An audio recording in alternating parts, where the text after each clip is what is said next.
Hello and welcome to the Environment This Week series section of Drishti IAS. I'm Aisha, and in today's episode we will be covering topics which are important from General Studies Paper 3, that is Environment and Ecology. So let's begin. First of all, let's look at the headlines of the week, or the 4 topics that we will be discussing. First is America and Climate Agreement. Second is the Namdapha National Park. Third is the impact of coal dust on ecosystem. And fourth is the tree-based conservation of Chinar. So these are the 4 topics that we have taken, and in the end, related to these 4 topics, we will be taking up the MCQs and you will give me the answer in the comment section. So before starting, Drishti IAS Mukherjee Nagar classes has now been shifted to Noida, and the offline batches in both English and Hindi medium for the IAS GS Foundation course covering both prelims and mains, the admissions are open. The English medium batch is starting from 17th of February, while the Hindi medium batch is starting from 21st of February. For any information or for any query, give us a call at 87501. You can also download the Drishti Learning app. Now let's begin with the first topic, and that is America and the Climate Agreement. Now that Donald Trump has become the President of America and has taken the oath, now the question arises that when the last time Donald Trump was the President, the country America came out of the Paris Agreement. Then when Joe Biden became the President, America was included into the Paris Agreement, and now again Donald Trump is the President, and he has very clearly said that America or the USA will come out of the Paris Agreement. So this raises a lot of questions with regard to the climate agreements. Now, history of America's participation in climate agreements. First, withdrawal from the Kyoto Protocol 2001, and at that point of time President George W. Bush withdrew US from the Kyoto Protocol in the year 1997, and the reason given was that harmful to the US economy and exemptions for major emitters like China and India, and it was causing harm to the US economy. Then came withdrawal from the Paris Agreement in the year 2017, and this was the time when the president was Donald Trump, and US withdrew from the Paris Agreement, and the reason given was that it was harmful for the American jobs and industries, and other countries are benefiting from it who are also contributing into the pollution, and also opposed contributions to the Green Climate Fund. And then in the year 2021, US rejoined the Paris Agreement, and at this point of time the president was Joe Biden, and he reaffirmed the US commitment to limiting the global temperature rise to below 2 degrees Celsius. So this is about the US history. Now America's approach to climate agreements, what has been and how has America moved into this aspect. So hesitation towards binding targets, because US being one of the largest emitters and also a pioneer of the industrial revolution, and it has always hesitated towards the binding targets with regards to the climate agreements. Historically, the US has tried to avoid legally binding emission reduction targets.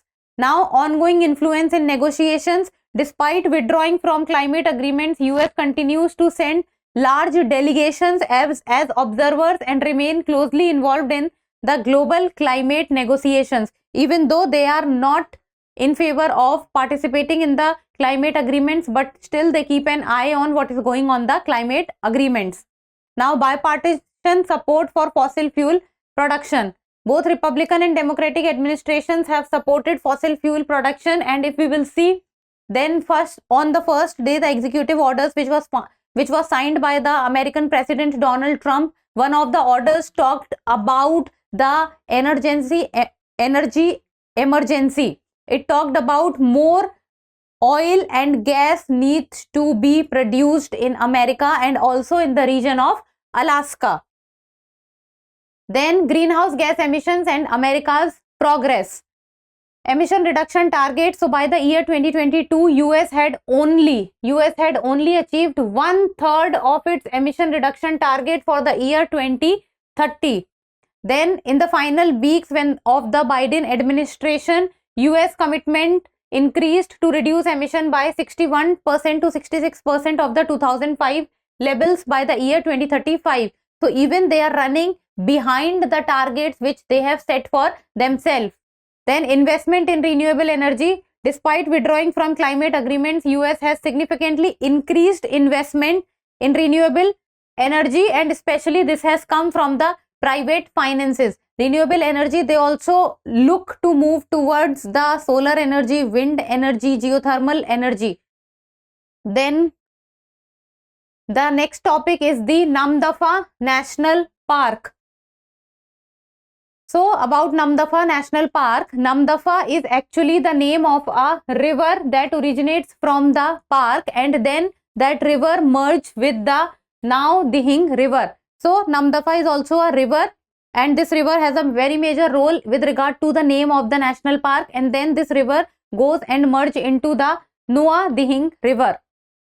The Nuwa Dihing river is a tributary of the Brahmaputra river, and this flows in the north-south direction. It means this direction through the middle of the national park. So if imagine this is the national park, location of the national park, then how does it move? It moves in the north-south direction. And then how does it move in the north-south direction? So if this is the Namdapha National Park, it moves in the north-south direction. It means this direction. This is north and this is south. North-south direction. Now about how is the climate of the national park. So the climate is basically subtropical type, and the hilly areas have a mountainous type of climate, while the lower plains and valleys experience a tropical climate. So mountainous type of climate and also tropical climate. Now about the geographical location of the park. So it is located in the state of Arunachal Pradesh and spans over 1985 square kilometers. You need to remember that it is present in the state of Arunachal Pradesh, very close to the India, Myanmar, China tri-junction. Now look at this map, and this is the location of the Namdapha National Park. So very close to the border of Myanmar and also to the border of China. Now next point is that the national park is situated between the Dafa Bum range of the Mishmi Hills and the Patkai range. So it is present between two range. Then it is the fourth largest national park in India, and the other national park are which are larger than the Namdapha National Park. They are Hemis National Park in Ladakh, Desert National Park Rajasthan, and Gangotri National Park in Uttarakhand. Now last point that comes is the legal status. So it was established as a national park in the year 1983 and was declared a tiger reserve in the same year, that is 1983. Now other points with regard to the biodiversity which is present in the Namdapha National Park. So that is, it is home to over 1000 species of flowers and more than 1400 species of fauna. So both flora and fauna is present within the national park. Then it is also part of a biodiversity hotspot. Biodiversity hotspot means that a large quantity of flora and fauna is present inside it.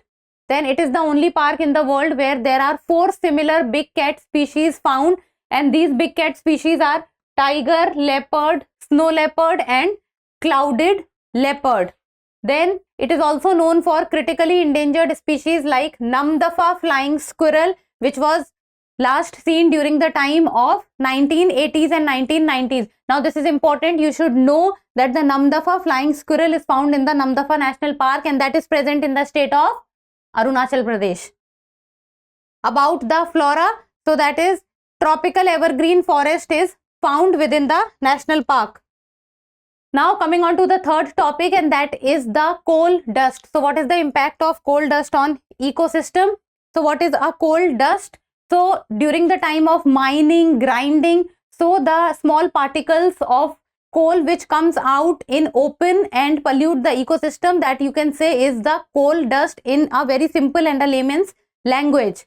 Now what is the impact of coal dust on plants in Odisha? So that is, the effect of coal dust is, coal dust generated from open cast mining infiltrates plant leaves and affects their ability to absorb the carbon dioxide, and the amount of carbon dioxide they can absorb becomes low.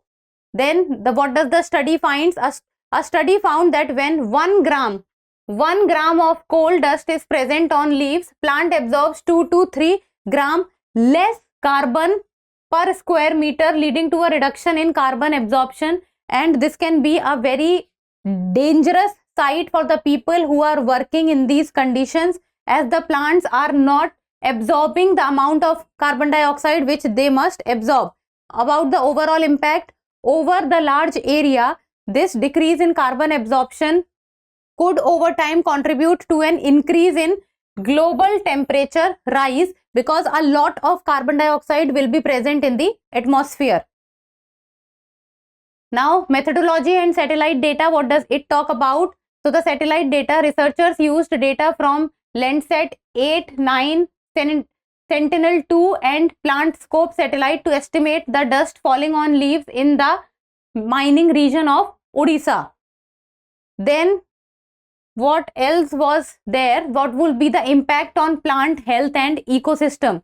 So it was the blockage which it can cause. So the dust on leaves blocks the stomata, hindering photosynthesis and transpiration, which can increase plant temperature and halt their growth. So this will be harmful for the plant also, because it can stop or it can hinder the process of photosynthesis of the plants. Then reduction in carbon absorption.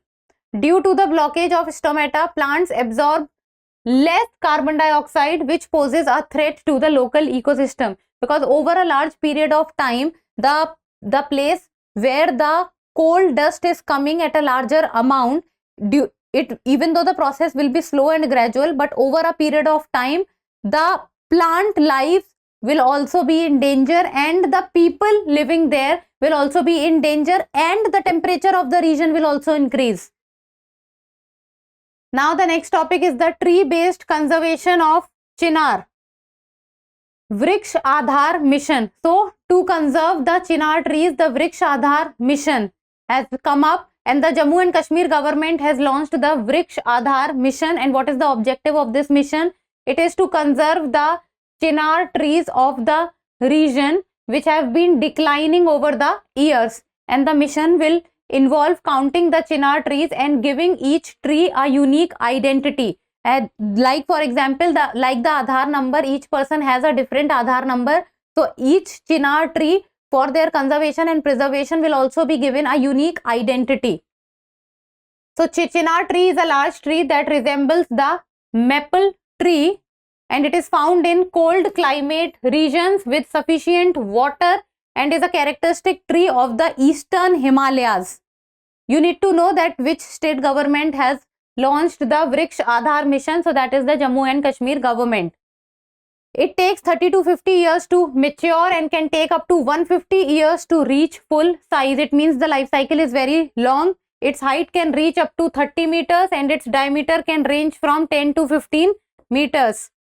Now the historical significance and naming of the Chinar trees. So the name Chinar was given by the Mughals, and it was likely to be popularized by the Emperor Jahangir. And the term Chinar is derived from the Persian phrase Chinar Ast. Chinar Ast, and the meaning of this phrase is, what is that flame? So basically during the time of Mughals, the popularization of the Chinar tree took place. Now the historical significance would be the historical significance, and then come cultural and environmental significance of the Chinar tree. So the aim is to track the condition of every Chinar tree, as cutting a Chinar tree requires government permission, and if the government permission is not taken, then it is a punishable offense. Now Chinar trees in Kashmir and Chenab regions have been counted, and around 28,560 trees have been geotagged. So the geotagging has already been done, and they have been given a unique identity, and this unique identity is called Vriksh Aadhar. Then a metal QR code has been placed on each tree. So the QR code, now look at this picture. This is how the QR code is placed on each tree, which when scanned provides information on around 25 parameters about that specific tree, like for example its age, height, diameter, health, ecological threats, and etc. And the total number of Chinar trees in the region is estimated to be around 32,000 to 33,000, and that is why the conservation of the Chinar tree becomes important, because the number is declining. So this was about the 4 topics, and now in the end 4 MCQs related to these topics, and you people need to tell me the answer in the comment section. And how are you going to give the answer? 1, 2, 3, and 4. This is how you will give me the answer. So the first question is, which US president withdrew the US from the Paris Agreement in the year 2017? George W. Bush, Barack Obama, Donald Trump, or Joe Biden? Second question, which of the following national parks has a climate that ranges from tropical to subtropical, temperate and Arctic? Kanchenjunga National Park, Nanda Devi National Park, Neora Valley National Park, or Namdapha National Park? Third question, what effect does the dust generated from coal mining have on leaves of a plant? It makes the leaves green, it blocks the stomata of the leaves, it increases the size of the leaves, or it makes the leaves shiny. Now the last question, what is the objective of the Vriksh Aadhar mission? Conservation of chinar trees, identification of fruit trees, conservation of wildlife, or identification of bamboo trees. So these are the 4 questions and you people need to tell me the answer in the comment section. And that's all for today. Thank you so much for watching. Till we meet next time, keep reading, keep writing, and keep subscribing to the channel. Thank you.